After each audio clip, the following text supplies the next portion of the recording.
Hello all of you, कैसे हो आप सभी।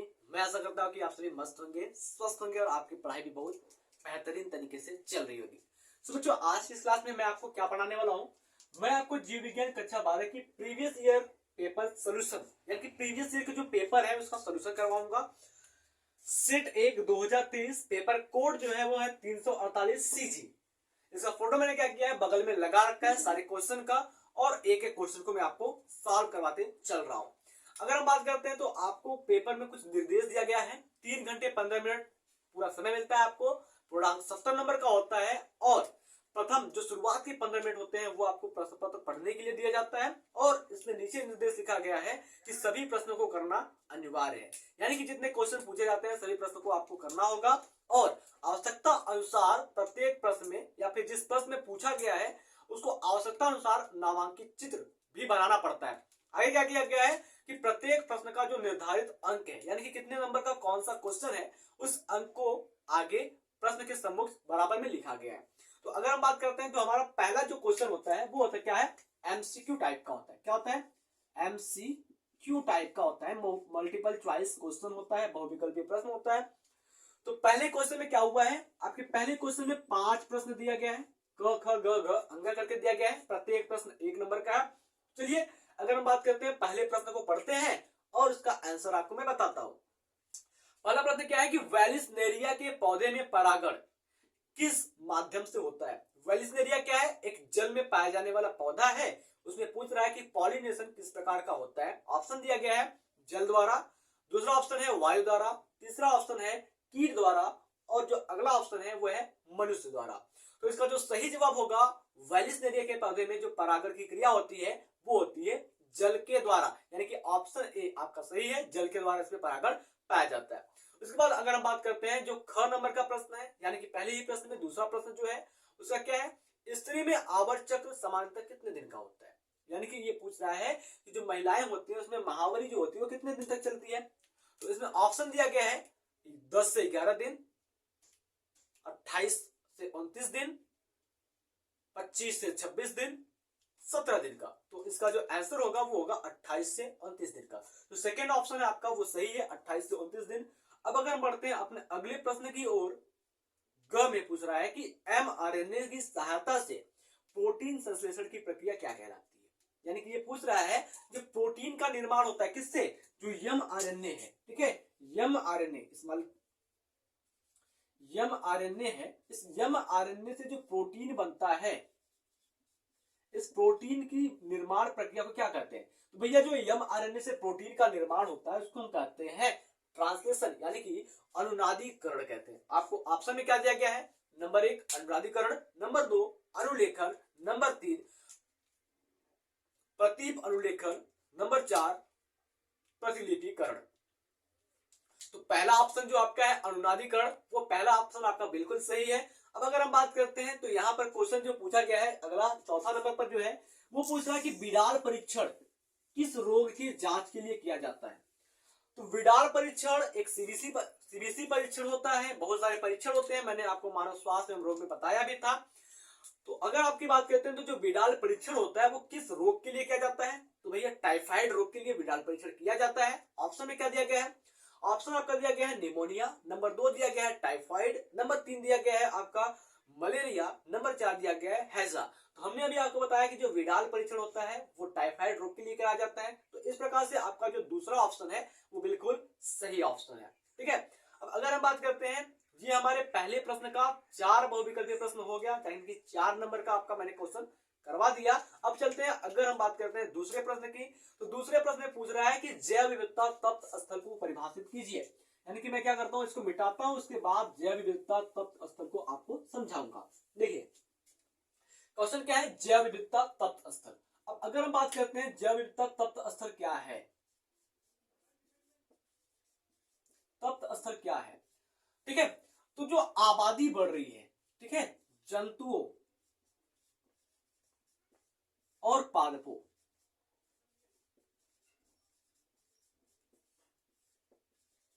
की घनी आबादी, जंतुओं और पादपों की घनी आबादी जो मानवीय गतिविधियों द्वारा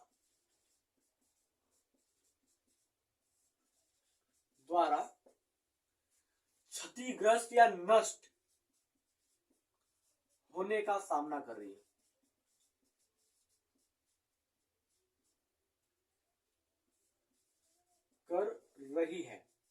इसे क्या कहते हैं? तप्त स्थल, जैव विविधता तप्त स्थल के नाम से जानते हैं। हालांकि मैं सभी क्वेश्चन का जो आंसर है वो आपको नीचे पीडीएफ में दे दूंगा, तो आप वहां से क्या करेंगे, अच्छे से उसको पढ़ लेंगे। आगे अगर बात करते हैं तो यहाँ पर दूसरा क्वेश्चन क्या है कि गोल्डन राइस में मुख्य रूप से किस विटामिन की प्रचुरता होती है। ये पूछ रहा है कि जो गोल्डन राइस होता है उस गोल्डन राइस के अंदर कौन सा विटामिन पाया जाता है सबसे अधिक मात्रा में। ये भी क्वेश्चन 1 नंबर का है। तो गोल्डन राइस की बात करते हैं, गोल्डन राइस। तो इस गोल्डन राइस के अंदर जो विटामिन ए होता है, विटामिन ए अत्यधिक मात्रा में पाई जाती है। बात समझ में आया? फिर अगले क्वेश्चन की बात करते हैं। तो अगला क्वेश्चन क्या है कि मानव विसर्जन में सर्टोली कोशिका का कार्य क्या होता है। यानी कि अगर हम बात करते हैं जो पुरुष का विसर्जन होता है, टेस्टिस जो होता है, जहां पर शुक्राणु का निर्माण होता है, वहीं पर सर्टोली कोशिका पाई जाती है, वहीं पर लीडिंग कोशिका पाई जाती है। तो ये पूछ रहा है कि सर्टोली कोशिका का काम क्या होता है। सर्टोली कोशिका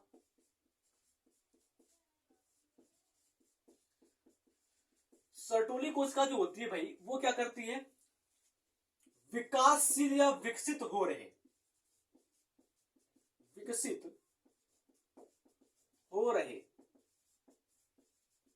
शुक्राणु को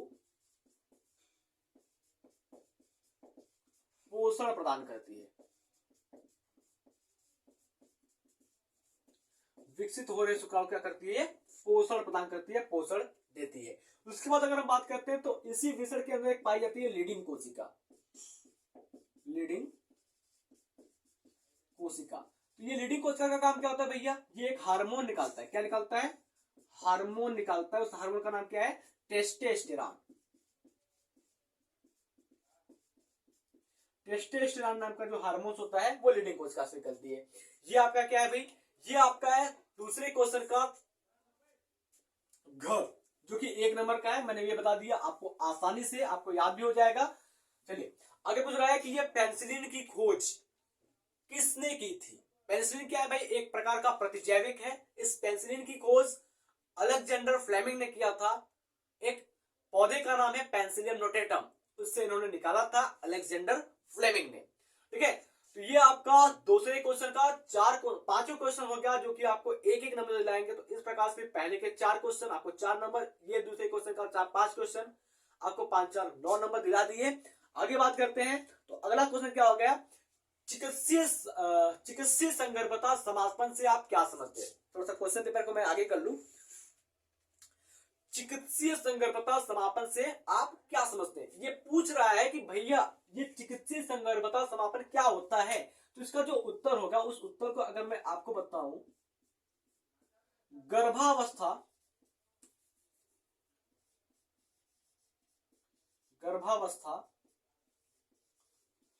पूर्ण होने से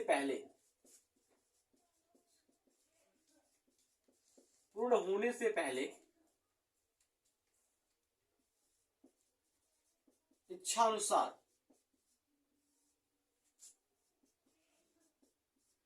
गर्भ को खत्म करना या गर्भपात करवाना चिकित्सीय संगर्भता समापन कहलाता है। अब अगर एक आंकड़े के अनुसार मैं बात करता हूं तो पूरे विश्व में,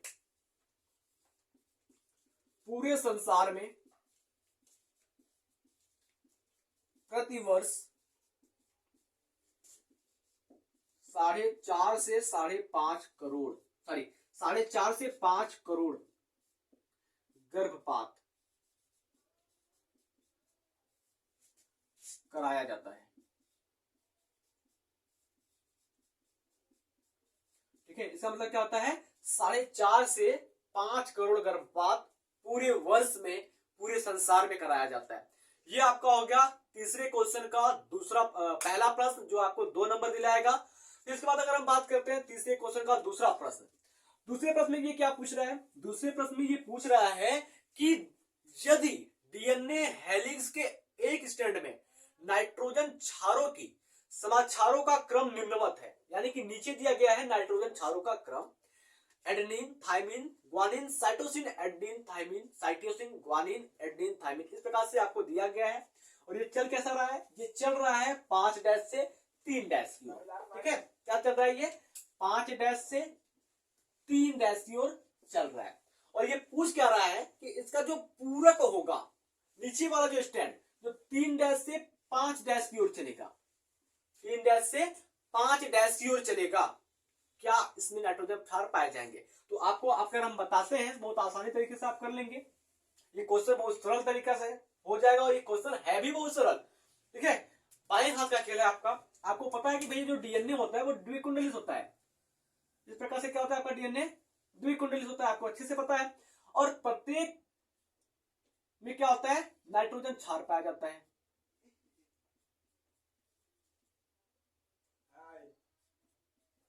इस प्रकार से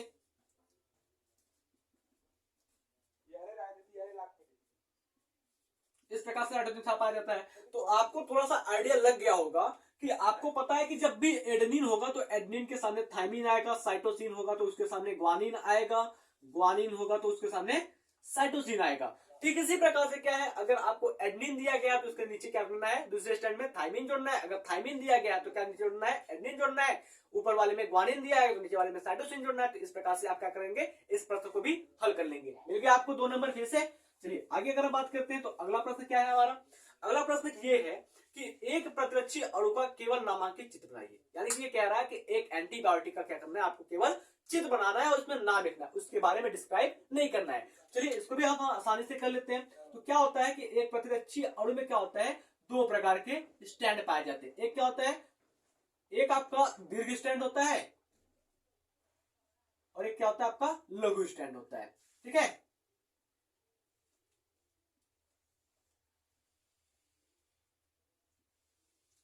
इसको भी थोड़ा सा मैं बना लूं अच्छे से।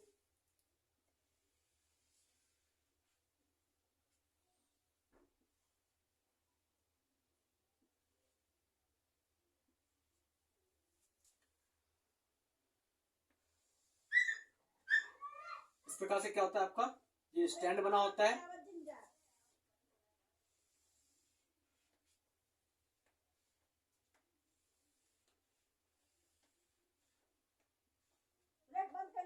इस प्रकार से क्या होता है आपका स्टैंड बना होता है। अब देखो अगर हम कहते हैं तो यहां पर क्या है, इसको हम कहते हैं एन टर्मिनल, इसको कहते हैं सी टर्मिनल, इसको कहते हैं सी टर्मिनल। यहां पर क्या पाए जाते हैं, आपके सल्फाइड उपस्थित होते हैं दोनों तरफ। और जो दीर्घ स्टैंड होता है भाई,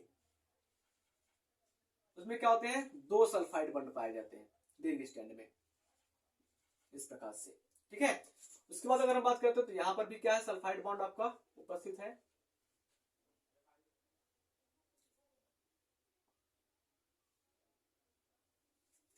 यहां भी आपका सल्फाइड बॉन्ड उपस्थित है। इस प्रकार से आपकी कुछ संरचना यहां पर बनेगी। मैंने रफली डायग्राम आपको बनाया है, इस प्रकार से आपकी संरचना बनेगी। अब अगर हम बात करते हैं इसको क्या करते हैं, इसको हम कहते हैं प्रतिजन बंधक स्थल कहते हैं। इसको क्या कहेंगे हम, इसको कहेंगे दीर्घ श्रृंखला, यानी कि बड़ा वाला श्रृंखला। इसको क्या कहेंगे हम, लघु श्रृंखला कहेंगे। ठीक है, इस प्रकार से क्या बनेगा आपका क्वेश्चन नंबर 3 है तीसरे प्रश्न का, एक प्रतिरक्षी अणु की संरचना हो गई। आगे अगर बात करते हैं तो अगला क्वेश्चन क्या है आपका, अगला क्वेश्चन ये कह रहा है कि हीरोइन या मॉर्फिन क्या है, ये किस पौधे से प्राप्त होता है।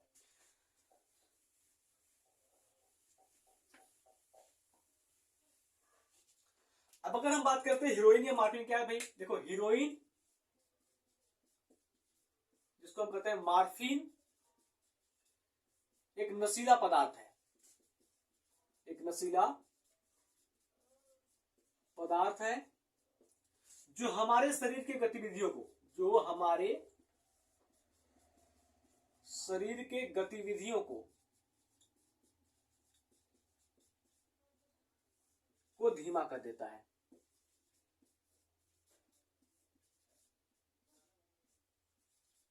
जो हमारे शरीर की गतिविधियों को क्या करता है, धीमा कर देता है। स्पष्ट हुआ ये क्वेश्चन? आगे अगर देखते हैं तो अगला क्या है भाई, इसी में अगर हम बात करते हैं तो ये पूछ रहा है किससे ये प्राप्त होता है। तो अगर हम बात करते हैं जो एक अफीम पादप होता है, अफीम पादप जिसको हम कहते हैं ओपियम पैपी, ओपियम पैपी जिसको हम कहते हैं सोमनीफेरस पैपेवर, ठीक है, ओपियम पैपी कहिए या फिर कहिए आप इसको सोमनीफेरस पैपेवर, सोमनीफेरस पैपेवर से ये प्राप्त होता है। कैसे? डायरेक्ट से नहीं, इसके जो लैटेक्स होते हैं उसके लैटेक्स से ये प्राप्त होता है, ठीक है। कौन आपका प्राप्त होता है? मार्फिन। और इस मार्फिन का क्या करते हैं हम भाई, इस मार्फिन का हम डाई एसिटिलीकरण करते हैं, डाई एसिटिलीकरण करते हैं तो हम जाकर के क्या होता है, हीरोइन प्राप्त होता है। समझ में आया इतना बात है? हमने क्या बताया आपको कि जो हीरोइन होता है वो एक नशीला पदार्थ होता है, ये हमारे शरीर की गतिविधियों को धीमा कर देता है। ये प्राप्त क्या होता है भैया, ये प्राप्त होता है अफीम पादप ओपियम पैपी या ओपियम पैपी के लैटेक्स से प्राप्त होता है मार्फिन। मार्फिन का जब हम डाई एसिटिलीकरण करते हैं तो हमको मिल जाता है हीरोइन। क्वेश्चन आपके सामने है, आप उसको देख सकते हैं, क्वेश्चन को मिलाते रहिए। फिर आगे अगर हम बात करते हैं तो आगे है क्या, आगे क्या पॉइंट है, तो आगे क्वेश्चन जो है हमारा है कि वो आणविक जीव विज्ञान के मूल सिद्धांत से आप क्या समझते हैं। ये पूछ रहा है कि जो मॉलिक्यूलर बायोलॉजी होता है इसका मुख्य सिद्धांत है क्या। तो मैं आपको ऐसे ओरली बताऊं कि जो मॉलिक्यूलर बायोलॉजी होता है यहाँ के इसके अंदर क्या करते हैं, रासायनिक संरचनाओं, जैविक घटनाओं के बारे में अध्ययन करते हैं। यानी कि विज्ञान की एक ऐसी शाखा जहां पर हम रासायनिक संरचना और जैविक घटनाओं के बारे में अध्ययन करते हैं, उसको हम आणविक जीव विज्ञान कहते हैं। और मुख्य रूप से इसके अंदर हम डीएनए, आरएनए और प्रोटीन के संश्लेषण की बात करते हैं। यानी कि डीएनए कैसे बनता है, डीएनए से आरएनए कैसे बनता है और प्रोटीन कैसे बनता है, इसके बारे में हम पढ़ते हैं। यानी कि अगर आपको याद होगा तो मैंने कभी ना कभी आपको पढ़ाया है कि डीएनए जो होता है, डीएनए से बनता है आरएनए और आरएनए से क्या बनता है, प्रोटीन बनता है। ये बातें मैंने आपको कई बार बताया है। और हमने ये भी बताया कि आपको जो आरएनए होता है वो आरएनए से वापस से डीएनए बन सकता है और डीएनए से भी डीएनए बन सकता है। तो ये कैसे बनता है, इसमें क्या क्या प्रक्रिया होती है, उस प्रक्रियाओं का जो अध्ययन होता है, उसके बारे में जो जानकारी होती है वो आपको मिलेगा मॉलिक्यूलर बायोलॉजी के अंदर। अगर सामान्यतः अगर हम बात करते हैं जितने भी यूकैरियोटिक कोशिकाएं होती हैं सभी के अंदर डीएनए से आरएनए बनता है, उससे प्रोटीन बनता है। लेकिन प्रोकैरियोटिक कोशिका की बात करते हैं जिससे जीवाणु होता है, जीवाणु में अगर बात करते हैं या फिर एक विषाणु होता है उसकी बात करते हैं, तो जिसमें भी आपका जो आरएनए अनुवांशिक पदार्थ है वो डीएनए बनाने में कैपेबल होता है। तो इस प्रक्रिया के बारे में जो पढ़ाई होती है वो आणविक जीव विज्ञान के अंदर यानी कि मॉलिक्यूलर बायोलॉजी के अंदर होती है। ये आपका जो क्वेश्चन नंबर 3 है, क्वेश्चन नंबर 3 के मैंने सभी प्रश्न को आपको बता दिया। 5 प्रश्न जो कि 2-2 नंबर के हैं, ये 10 नंबर हो गए। टोटल मिलाकर के आपके 19 नंबर के प्रश्न को मैंने हल करवा दिया है। आगे चलते हैं। आगे क्वेश्चन है चौथा, चौथे का पहला क्वेश्चन है। अब चौथे क्वेश्चन की बात करते हैं तो इसमें प्रत्येक क्वेश्चन जो है वो 3-3 नंबर का है। और इसमें पहला क्वेश्चन है कि लाइकेन व माइकोराइजा पर संक्षिप्त टिप्पणी लिखिए। लाइकेन और माइकोराइजा पर संक्षिप्त टिप्पणी लिखना है। तो देखना ये पूछ रहा है कि लाइकेन क्या होता है, इसके बारे में आपको थोड़ी बातों में बहुत कुछ बता जाना है। माइकोराइजा क्या होता है इसके बारे में भी आपको थोड़ी बातों में बहुत कुछ बता देना है। तो अगर हम बात करते हैं लाइकेन क्या है, ये नवीन प्रकार का वनस्पति है जिसका पारिस्थितिक रिक्स से, पारिस्थितिक तंत्र में या फिर कहते हैं पारिस्थितिक रूप से ये बहुत ही महत्वपूर्ण होता है। ये क्या करता है भाई, ये एक कवक और एक शैवाल के बीच में संबंध स्थापित करता है, सहजीविता संबंध को स्थापित करता है। किसके किसके, एक शैवाल और एक कवक के बीच में। ठीक उसी प्रकार से अगर हम माइकोराइजा की बात करते हैं तो माइकोराइजा जो होता है वो भी एक प्रकार का जीव होता है और इसे हम जैविक उर्वरक के रूप में उपयोग में लाते हैं, जैविक उर्वरक के उपयोग में लाते हैं। और ये जो होता है एक पौधे की जड़ तथा एक कवक के बीच में क्या करता है, संबंध को स्थापित करता है। कौन, माइकोराइजा की बात किया जाए तो ये पौधे के जड़ और कवक के बीच संबंध स्थापित करता है। लाइकेन की बात किया जाए तो लाइकेन क्या करता है, लाइकेन संबंध स्थापित करता है शैवाल और कवक के बीच में। अगला क्वेश्चन क्या है, मैं लिख इसलिए नहीं रहा हूं ताकि अगर मैं लिखना शुरू कर दिया तो ये जो पेपर का सोल्यूशन है वो 3 घंटे तक जाएगा और आप बोर हो जाओगे। इसलिए मैं आपको ऑलरेडी समझा रहा हूं क्वेश्चन को, क्वेश्चन किस प्रकार से पूछ रहा है मैं उसका जवाब आपको बता रहा हूं। ठीक है, आगे क्या रहा है कि सप्रभाविता क्या है, उसका उदाहरण सहित बताइए। ये आपको समझाने नहीं लायक है, मैं इसको बताऊंगा। सप्रभाविता का मतलब क्या होता है। सहप्रभाविता, बात क्या है, सहप्रभाविता। सहप्रभाविता, सह का मतलब क्या होता है, साथ, साथ। प्रभाविता का मतलब क्या होता है, प्रभाव दिखाए। ठीक है, साथ साथ क्या करें, प्रभाव दिखाए। यानी कि अगर हम बात करते हैं, जब हम एलील लेते हैं, दोनों एलील के जो जीन होते हैं उसमें कोई भी अप्रभावी ना हो और कोई भी प्रभावी ना हो, दोनों क्या करें, मिश्रित रूप से अपने लक्षण को प्रदर्शित करें, उसको हम कहते हैं सहप्रभाविता। और एक उदाहरण की बात करते हैं तो यहां पर आपको अच्छे तरीके से समझने को मिल जाता है रुधिर वर्ग की। रुधिर वर्ग में अगर हम उदाहरण लेते हैं, उदाहरण की बात करते हैं तो यहां पर हम लेते हैं रुधिर वर्ग की बात करते हैं। तो रुधिर वर्ग में मान लीजिए जो पुरुष है और एक मादा है, पुरुष का रुधिर वर्ग है वो क्या है, ए, और मादा का रुधिर क्या है, बी है। अब अगर हम बात करते हैं ए रुधिर वर्ग वाले पुरुष और बी रुधिर वर्ग वाले मादा की शादी होती है और इनसे जो संतान उत्पन्न होता है वो क्या होता है, मध्यवर्ती पैदा होता है, ए बी रुधिर वर्ग वाला पैदा होता है। ये क्या हो जाएगा, आपका पहला पीढ़ी हो जाएगा। पहला पीढ़ी जो होता है वो मिश्रित रुधिर वर्ग वाला पैदा होता है और ये क्या है, जनक पीढ़ी है। बात समझ में आई। तो क्या हुआ, ना तो इसका लक्षण अप्रभावी हुआ ना तो इसका लक्षण अप्रभावी हुआ। ठीक है, दोनों क्या किए, साथ में मिश्रित रूप से प्रभाव को दर्शाते हैं और इस प्रकार से रुधिर वर्ग ए बी मिल गया। ये क्वेश्चन भी हो गया। आगे पूछ रहा है कि डीएनए की द्विकुंडली संरचना का केवल नामांकित चित्र बनाइए। ये क्वेश्चन नंबर 5 का तीसरा क्वेश्चन है। ये कह रहा है कि डीएनए की द्विकुंडल संरचना की स्वच्छ एवं नामांकित चित्र बनाइए। तो आपने पढ़ा भी है, तो डीएनए की द्विकुंडली संरचना कैसे होती है, इस प्रकार से होती है।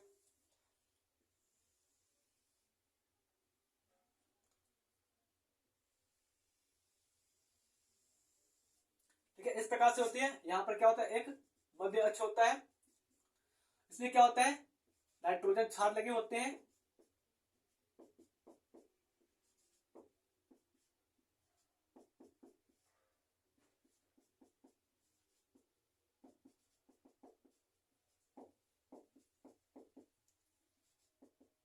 इस प्रकार से इसमें क्या होता है, नाइट्रोजन क्षार लगे होते हैं। अब यहाँ पर बेसिक बातें मैं बताऊं, जहां तो एक कुंडली के दूसरे कुंडली की जो लंबाई होती है वो क्या होती है, 34 एंगस्ट्रॉम। ठीक है, एक कुंडली से दूसरे कुंडली की लंबाई क्या होती है, 34 एंगस्ट्रॉम होती है। अगर मीटर की बात करते हैं तो 3.4 मीटर होती है। उसके बाद अगर हम बात करते हैं तो यहाँ पर जो नाइट्रोजन क्षार है, एक नाइट्रोजन क्षार से दूसरे नाइट्रोजन क्षार के बीच की दूरी क्या है, 0.34 एंगस्ट्रॉम। और मीटर की बात करते हैं तो 0.034 मीटर। ठीक है, इतनी बात समझ में आई। अब अगर हम बात करते हैं इसका व्यास क्या है, इसकी व्यास की बात करते हैं तो इसका व्यास क्या है भाई, इसका व्यास जो होता है वो क्या होता है, 20 एंगस्ट्रॉम इसका व्यास होता है। और अगर हम बात करते हैं तो एक कुंडली में कितने नाइट्रोजन क्षार आते हैं, तो एक कुंडली के अंदर 10 नाइट्रोजन क्षार आते हैं। तो ये आपको पूछा था केवल और केवल चित्र बनाने के लिए। इस प्रकार से आपका चित्र बनेगा, वहां पर आप दर्शाएंगे कि एक कुंडली से दूसरे कुंडली के बीच की जो दूरी होती है, लंबाई होती है, वो कितनी होती है, एक नाइट्रोजन क्षार से दूसरे नाइट्रोजन क्षार के बीच की दूरी कितनी होती है, इसका व्यास कितना होता है, ये सभी बातें आप दर्शा देंगे तो आसानी से ये क्वेश्चन आपका पूरा हो जाएगा। ठीक है, और मिल जाएगा इसके लिए आपको 3 नंबर। अब अगर हम बात करते हैं तो ये क्वेश्चन जो अगला है वो क्वेश्चन है कि अनुलेखन से आप क्या समझते हैं, विवरण दीजिए। यानी कि ये पूछ रहा है कि डीएनए द्विगुणन क्या होता है,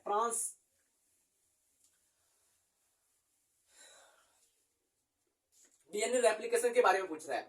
तो आपको मैं आपकी जानकारी के लिए बताऊं कि जो डीएनए द्विगुणन होता है, यानी कि अगर हम बात करते हैं जो आपका अनुलेखन होता है, क्या होता है, वो एक अर्धसंरक्षी प्रक्रिया होती है। अर्धसंरक्षी प्रक्रिया होती है। इसके अंदर क्या होता है भाई, डीएनए से डीएनए का निर्माण होता है। आपने किताब में देखा होगा, इस प्रकार से एक संरचना बनी है।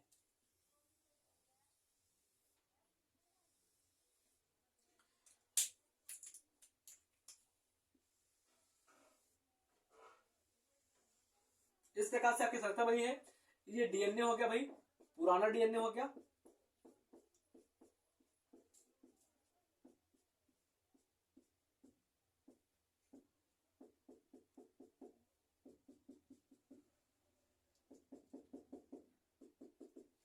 अब देखो ये क्या हो गया, आपका डीएनए का पुराना स्ट्रैंड हो गया, पुराना वाला हो गया, और ये क्या हो गया, नया स्ट्रैंड हो गया। तो एक डीएनए से दो डीएनए का बन जाना वो क्या कहलाता है, अनुलेखन कहलाता है। और इसमें क्या होता है, ढेर सारे प्रोटीन आते हैं, ढेर सारे एंजाइम काम करते हैं। डीएनए से डीएनए बनाने के लिए जो एंजाइम होता है वो डीएनए पॉलीमरेज होता है। ठीक है, तो इसके बारे में मैं आपको क्लास में डिटेल से बताऊंगा, तो आप इस प्रश्न को समझ लीजिए। प्रश्न का मतलब क्या है, वो मतलब मैं आपको समझा रहा हूँ, आंसर आपको कर लेना है आसानी से। ठीक है, आगे क्या है क्वेश्चन, आगे है कि अगर हम बात करते हैं, अगला क्वेश्चन जो होता है क्वेश्चन नंबर 5 में आता है। ये पूछ रहा है कि भ्रूणपोष क्या होता है, इसके विकास की प्रक्रिया को बताइए। भ्रूणपोष क्या होता है, देखिए अगर हम बात करते हैं भ्रूणपोष क्या होता है, देखो एक भ्रूणपोष होता है और एक भ्रूणकोष होता है। भ्रूणपोष क्या है, वो एक स्थान है, ठीक है, वो एक चीज है, वो क्या करता है, विकसित हो रहे भ्रूण को पोषण देता है। तो अगर आपकी बात करते हैं तो इस क्वेश्चन में आपने 20 प्रकार से विज्ञान देखा होगा। यहाँ पर कुछ कोशिकाएं इस प्रकार से होती हैं, बीच में भी कोशिका केंद्रक होता है, यहाँ पर भी कोशिकाएं होती है। दोहरा निषेचन के फलस्वरूप क्या होते हैं, दो नरयुग्मक आते हैं। एक नरयुग्मक क्या करता है, इस अंडकोशिका के साथ निषेचन करता है, और एक नरयुग्मक क्या करता है, इसके साथ निषेचन करता है। तो अगर हम बात करते हैं जो अंडकोशिका के साथ, ठीक है, अंडकोशिका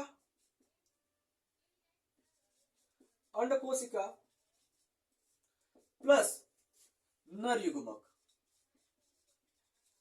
परागकण जिसको कहते हैं, ये अगर मिलेगा तो ये क्या हो जाता है, भ्रूण का निर्माण होता है, जो आगे चल करके एक नए बीज या पौधे का निर्माण करता है। इसके बाद बात करते हैं द्वितीयक केंद्रक है, ये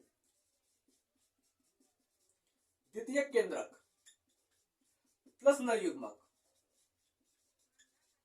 ये मिलता है तो क्या करता है, प्राथमिक भ्रूणपोष का निर्माण करता है। ये क्या करता है, प्राथमिक भ्रूणपोष का निर्माण करता है, और ये आगे चलकर क्या हो जाता है, परिपक्व भ्रूणपोष बन जाता है। ठीक है, परिपक्व भ्रूणपोष बन जाता है। समझ में आया ये क्या है, इस प्रकार से भ्रूणपोष का निर्माण होता है। अब अगला क्वेश्चन क्या है, अगला क्वेश्चन क्या रहा है, स्त्री जननतंत्र का आरेख नामांकित चित्र बनाइए। यानी कि ये कह रहा है कि आपको मादा जननतंत्र का चित्र बनाना है, न उसके बारे में कुछ लिखना नहीं है। तो आपको पता है कि भाई मादा जननतंत्र कैसे बनता है, इस प्रकार से मादा जननतंत्र का चित्र बनता है। मैं रफली आपको बता दे रहा हूं, आपको अच्छे से समझ में आ जाएगा।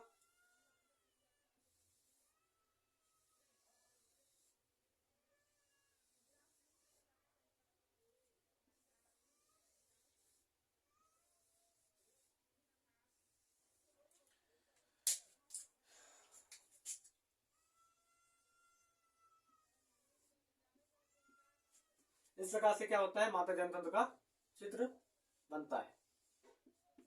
अगर बात करते हैं तो ये क्या हो जाएगा, आपको गर्भाशय हो जाएगा, ये क्या हो जाएगा, अंडाशय हो जाएगा, अंडाशय, ये अंडवाहिनी, ये अंडवाहिनी हो गई, ये क्या होगा आपका, योनि हो गया। इस प्रकार से पूरा क्या हो जाएगा, इस मादा जननतंत्र का यानी कि स्त्री जननतंत्र का नामांकित आरेख बना दिया जाएगा।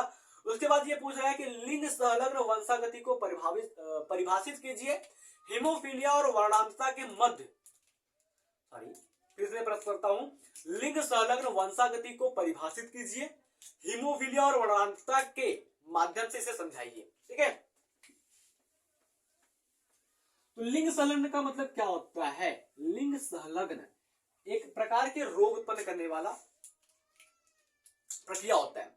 लिंग संलग्न वंशागति, जो रोग खानदानी होता है, यानी कि आपके पूर्वजों से आपके शरीर के अंदर आए, उसको हम कहते हैं लिंग संलग्न वंशागति या लिंग संलग्न रोग कहते हैं। अब इसमें पूछ रहा है कि हीमोफीलिया, क्या पूछ रहा है, हीमोफीलिया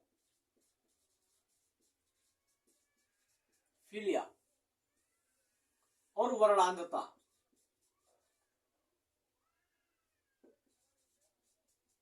हीमोफीलिया और वर्णांधता, दो ठो आपको एग्जांपल दिया, इसके बारे में आपको बताना है।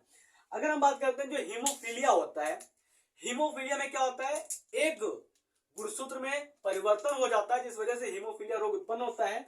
और हीमोफीलिया रोगी में क्या होता है, रुधिर का थक्का बनाने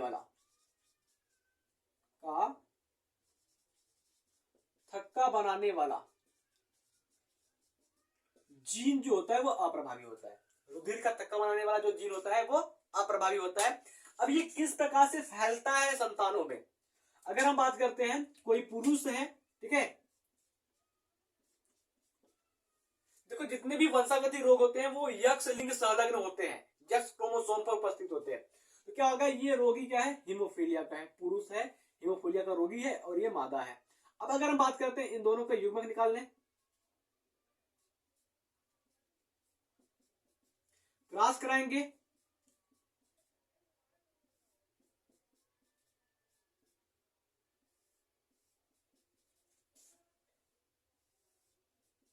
तो यहां पर क्या हो जाएगा, इस प्रकार से आप देख सकते हैं, जो महिला होगी वो क्या हो जाएगी, वाहक हो जाएगी, और पुरुष क्या हो जाएगा, सामान्य हो जाएगा।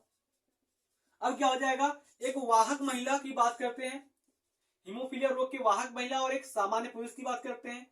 अगर इसका संकरण कराया जाए तो क्या मिल जाएगा आपको,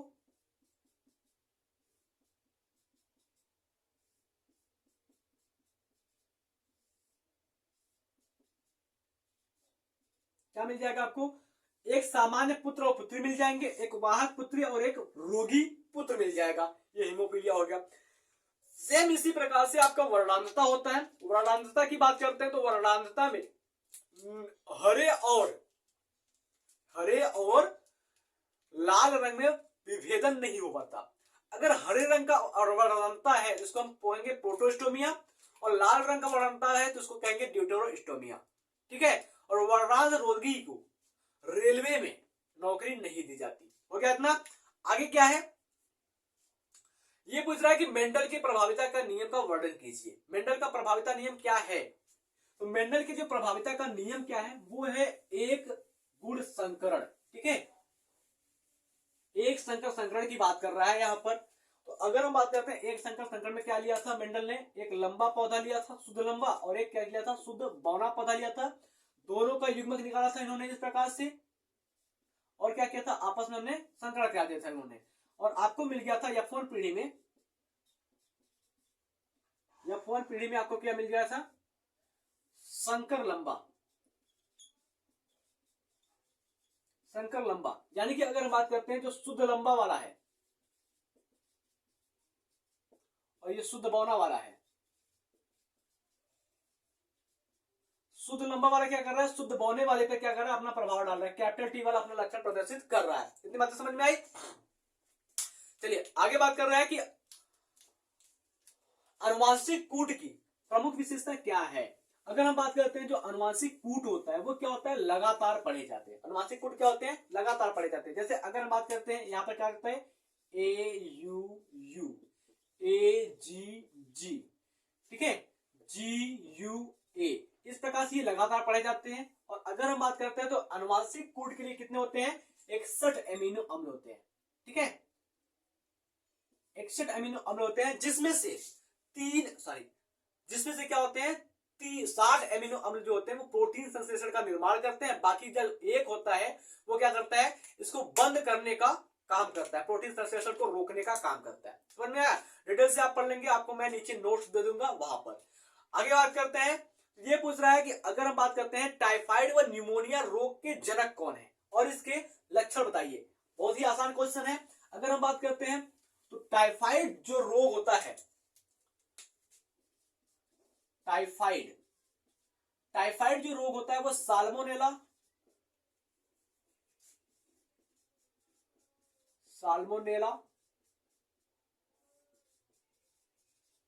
टाइफी नाम की जीवाणु से होता है, रोगजनक से होता है। और अगर हम बात करते हैं न्यूमोनिया की बात करते हैं, ये होता है स्ट्रेप्टोकोकस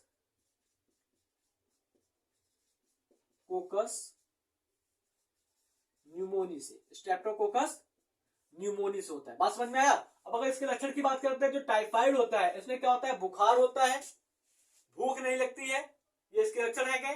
और अगर हम बात करते हैं निमोनिया जो रोग होता है उसमें क्या होता है, यहाँ पर भी क्या होते हैं, कपकपी होती है, सिर में दर्द होता है, जुकाम होता है, सांस लेने में दिक्कत होती है। क्यों? क्योंकि इसके वायु कोष्ठ के अंदर क्या हो जाता है, जल यानी कि तरल भर जाता है।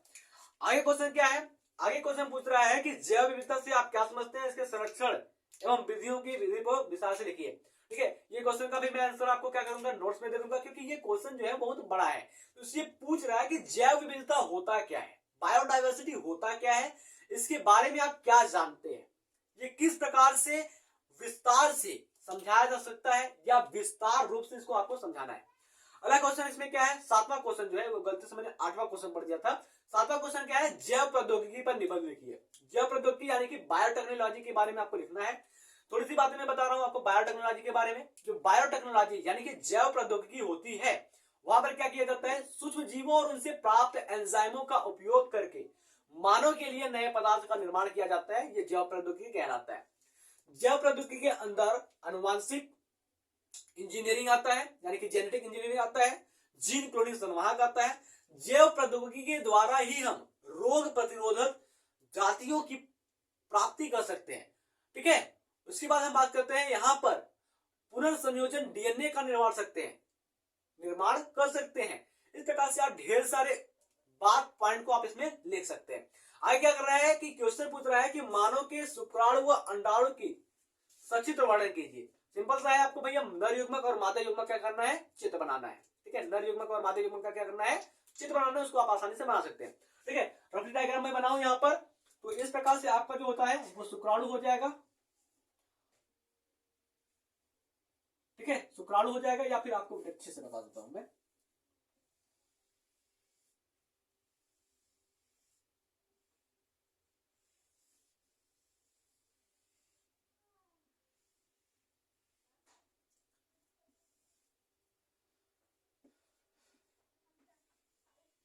देखो ये क्या हो गया भैया, इसका यहाँ पर केंद्रक हो गया, इसका कोशिका द्रव्य हो गया। ठीक है, ये क्या हो गया, केंद्रक हो गया। ये क्या हो गया आपका, एक्रोसोम हो गया, एक्रोसोम हो गया। ये माइटोकॉन्ड्रिया हो गया, माइटोकॉन्ड्रिया, ये माइटोकॉन्ड्रिया। ये क्या हो गया, पूंछ हो गया। तो अगर हम बात करते हैं शुक्राणु की संरचना होगी, अंडाणु की बात करते हैं, बताया आपको भैया अंडाणु क्या होता है, गोलाकार होता है। इस प्रकार से आप अंडाणु की संरचना बनाएंगे। ठीक है, ये क्वेश्चन बहुत आसान है और आपको आसानी से 5 नंबर दिला सकता है। इस क्वेश्चन को छोड़िएगा मत, अगर आ जाता है आपके परीक्षा में तब। उसके बाद क्या है, ये पूछ रहा है कि द्विसंकर क्रॉस को चेकर बोर्ड की सहायता से वर्णन कीजिए। यानी कि ये पूछ रहा है मेंडल के द्वितीय नियम को, जिसको हम कहते हैं स्वतंत्र अपव्यूहन का नियम।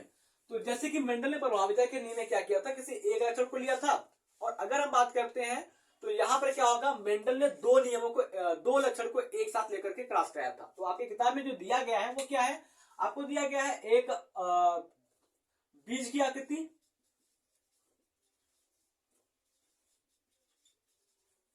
बीज की आकृति दी गई है। दूसरा क्या दिया गया है, बीज का रंग दिया गया है।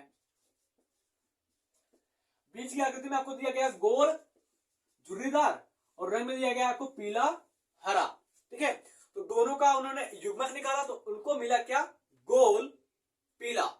ठीक है, उसके बाद उन्होंने क्या किया, F1 पीढ़ी का, F1 पीढ़ी के साथ वापस से संकरण कराया, तो उनको 4 अलग अलग प्रकार के बीज मिले।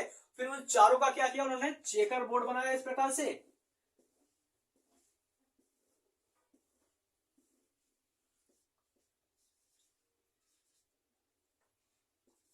इस प्रकार से उन्होंने क्या किया, चेकर बोर्ड बनाया।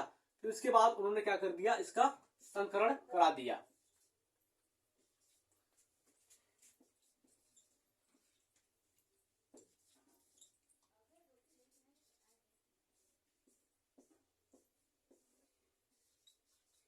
इसका उन्होंने इस प्रकार से उन्होंने संकरण करा, तो उनको ये चीज मिल गया।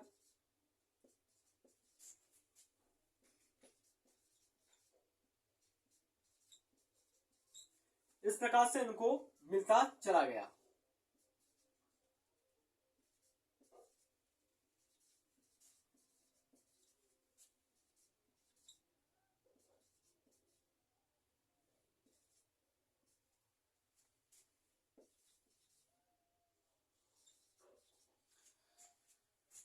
इस प्रकार से उनको क्या हुए, लक्षण जो थे वो मिलते चले गए। Capital Y small Y, capital R small R, capital Y small R small R, capital Y small R small R. उसके बाद क्या मिला इन्होंने, उनको क्या मिला, capital Y small Y, capital R small R, small Y capital R small R. फिर उसके बाद क्या मिला, कैपिटल वाई स्मॉल आर। उसके बाद क्या मिला इनको, स्मॉल आर स्मॉल वाई। इस प्रकार से इनको ये चीज मिला। और इसका जो मिला आपको बात करते हैं, जो जीन रूप मिला वो मिला 9 3 3 1, यानी कि बात करते हैं गोल पीला ये मिला, ये गोल हरा मिला, गोल झुर्रीदार, और झुर्रीदार हरा जो था वो एक मिला। बात समझ में आया? ये होता है द्विसंख्या संकर का चेकर बोर्ड की सहायता से हमने आपको सब कुछ समझा दिया। तो मैं आशा करता हूं कि ये जो पेपर हमने हल करवाया आपको, जल्दीबाजी में नहीं कर सकते। अगर हम बात करते हैं इस पेपर को जो मैंने हल करवाया, यहां पर मैंने आपको आंसर नहीं बताया, यहां पर मैंने आपको तरीका बताया कि किस तरीके से आपको क्वेश्चन करना है, कौन कौन से क्वेश्चन आए हैं। मैं आशा करता हूं कि आपको सब कुछ अच्छे से समझ में आ गया होगा।